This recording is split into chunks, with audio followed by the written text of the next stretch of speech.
আমরা যে কোনো দিন যে কোনো টিমকে হারাতে পারি। আর না, আজকে প্রথম প্র্যাকটিস করলাম আমরা, তো অবশ্যই আমরা টুর্নামেন্টটা অনেক ভালো করতে চাই। অবশ্যই প্রথম লক্ষ্যটা থাকবে প্লে অফটা নিশ্চিত করা, বাট আমার মনে হয় যে এখনো অনেস্টলি আমরা ওইভাবে কত দূর নিয়ে ভাবছি না, ম্যাচ বাই ম্যাচ এগোতে চাচ্ছি।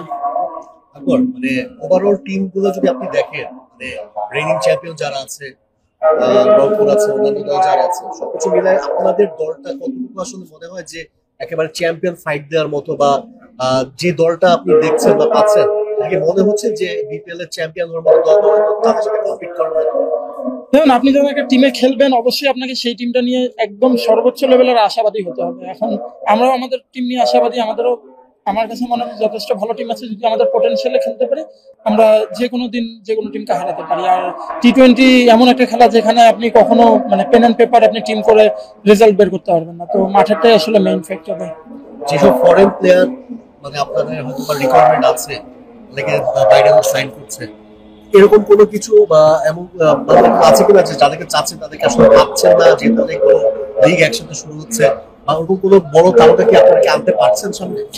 আমার মনে হয় যে এই জিনিসটা ম্যানেজমেন্টে যারা আছে তারা আরো ভালো অ্যান্সার দিতে পারবে, যে মানে আন্ডার টেবিলে কি কি হচ্ছে বা না হচ্ছে। আমরা আসলে মাঠেরটা নিয়েই, আমরা এজ এ প্লেয়ার যারা আছে আমরা মাঠেরটা নিয়েই বেশি ফোকাস রাখছি, এবং আসলে সত্যি কথা বলতে ওই বিষয়গুলো আমাদের নলেজও কম আছে। কারণ আমি শিওর আমাদের টিমের যারা ম্যানেজমেন্ট আছে ওরা সর্বোচ্চ চেষ্টা করছে সর্বোচ্চ হাইস্ট লেভেলের প্লেয়ারদেরকে রিক্রুট করার। ইনশাল্লাহ ভালো টিমই দাঁড় করাতে পারবো।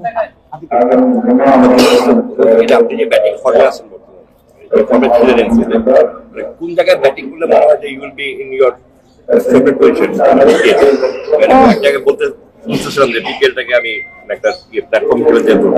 না, আমি যদি মানে পার্সোনালি চিন্তা করি তাহলে অবশ্যই 5 নাম্বার জায়গাটা আমি মনে করি যে আমার জন্য খুব ভালো হবে। 4 নাম্বার বা 5 নাম্বার এর নিচে না, but ultimately as a team management আমাকে যেভাবে চিন্তা করবে সেখানেই আমাকে খেলতে হবে। বাট যদি আমার পার্সোনাল মানে রেফারেন্স নেন বা পার্সোনাল ওপিনিয়ন কথা বলে, অবশ্যই আমি 4-5 এর মধ্যেই খেলতে পছন্দ করবো।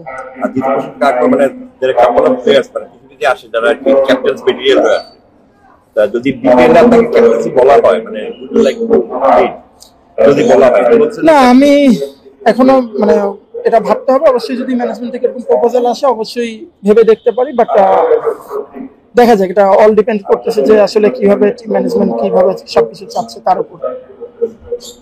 আপনার টিমে মানে কোচ ইজাজ আহমেদ, তিনি আসলে আমরা জানি যে তিনি যখন তার প্লেইং ক্যারিয়ার ছিল তিনি টেকনিক্যালি কতটা স্ট্রং ছিলেন, কোচিং ক্যারিয়ারও তার খারাপ বলা যায় না।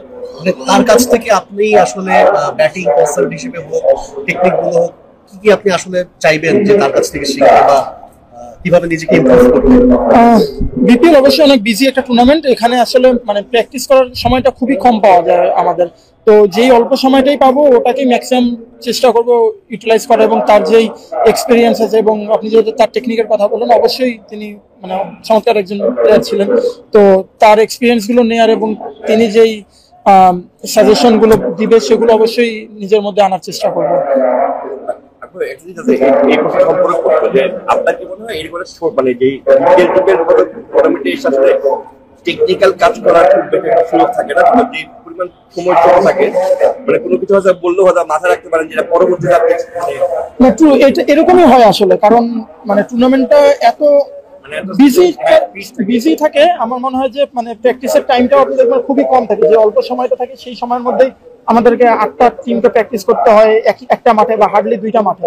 তো এখানে আসলে অল্প সময়ের মধ্যে টেকনিকটা চেঞ্জ করা খুবই কঠিন, বাট অবশ্যই তারা যেই কথাগুলো বলে আমরা চেষ্টা করি সেগুলোকে নোট ডাউন করার, এবং যখন অফ সিজন থাকে বা যদি সামান্য কিছু থাকে যে হ্যাঁ ইনস্ট্যান্ট চেঞ্জ করা যাবে, তখন আমরা চেষ্টা করি চেঞ্জ করার। বাট যদি মনে হয় যে না এটা এখন আমার জন্য চেঞ্জ করাটা কঠিন হচ্ছে, ওটাকে আমরা নোট ডাউন করে রাখি, চেষ্টা করি পরবর্তীতে কাজ করার এবং হোয়াটসঅ্যাপে যোগাযোগ করার।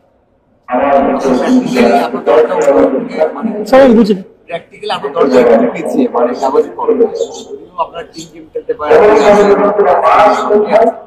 কত পছন্দ দেখছেন আপনি যদি দল নিয়ে মোমেন্টামটা পান ভালো করা সম্ভব? অবশ্যই, যে কথাটা আমি একদম প্রথম কোয়েশ্চেনেই বললাম যে পেন অ্যান্ড পেপারে আসলে টি-20টা হয় না। আপনি খুব অল্প সময়ের খেলা, পুরোটাই ডিপেন্ড করতেছে যে কোন টিমটা মোমেন্টামটা গ্রিপ করতে পারছে। আমার মনে হয় যে আমরা যদি আমাদের পোটেনশিয়ালে খেলতে পারি এবং একবার যদি মোমেন্টামটা আমাদের দিকে নিতে পারি অ্যাজ এ টিম, তো আমার মনে হয় অবশ্যই ভালো করা সম্ভব।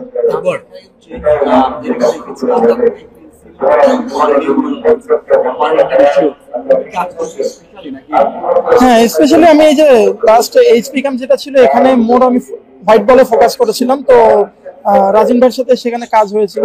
তো আমার মনে হয় যে আর সোহেল স্যারের সাথে মাঝে মধ্যে কাজ করা হয়। তো আমার মানে এইচপিটাতে আমি বেসিক্যালি হোয়াইট বলে বেশি ফোকাস করেছিলাম। হ্যাঁ, অবশ্যই আপনি যখন হোয়াইট বলে খেলতে যাবেন আপনাকে পাওয়ার রিলেটেড কিছু কাজ করতেই হবে এবং কিছু ব্যাক সুইং বা এগুলো জিনিস একটু চেঞ্জ জানতে হয়, তো সেগুলো এনেছিলাম। লাস্ট একটা প্রশ্ন করতে চাই, সেটা হচ্ছে যে আমরা জানি যে আপনাকে যখন আন্ডার-19 ওয়ার্ল্ড কাপ থেকে আসলেন, চ্যাম্পিয়ন হয়ে আসলেন, এরপর একটা মানুষের মধ্যে একটা প্রত্যাশা জেগেছিল হয়তো বা নেক্সট মানে জাতীয় দলেও আপনি খেলবেন এবং মানে উইকেট কিপার ব্যাটসম্যান হিসেবে পরবর্তী রিপ্লেসমেন্ট হিসেবে। কিন্তু পরবর্তীতে আমরা দেখছি যে জাকির আলী সেই জায়গাটা নিয়ে নিয়েছে এবং মোটামুটি টিম ফর্মেট হিসেবে পারফর্ম করছে। কি মনে হচ্ছে যে এই যে কম্পিটিশনটা যে হলো মানে এই পজিশনে, সেটা আসলে আপনার জন্য কতটুকু ডিফিকাল্ট, পরবর্তীতে আসলে জাতীয় দলের জন্য নিজের একটা সুযোগ তৈরি করবে? না, আমার মনে হয় না যে কম্পিটিশনটা আমার সাথে অন্য কারো বা অন্য কারোর সাথে অন্য কারো। আমার মনে হয় যে কম্পিটিশনটা মোর নিজের সাথে। আমি যদি ভালো করতে পারি ইনশাল্লাহ মানে যে কোনো জায়গায় আমাকে সুযোগ দিলে যদি ভালো করতে পারি অবশ্যই আমার সুযোগ আসবে।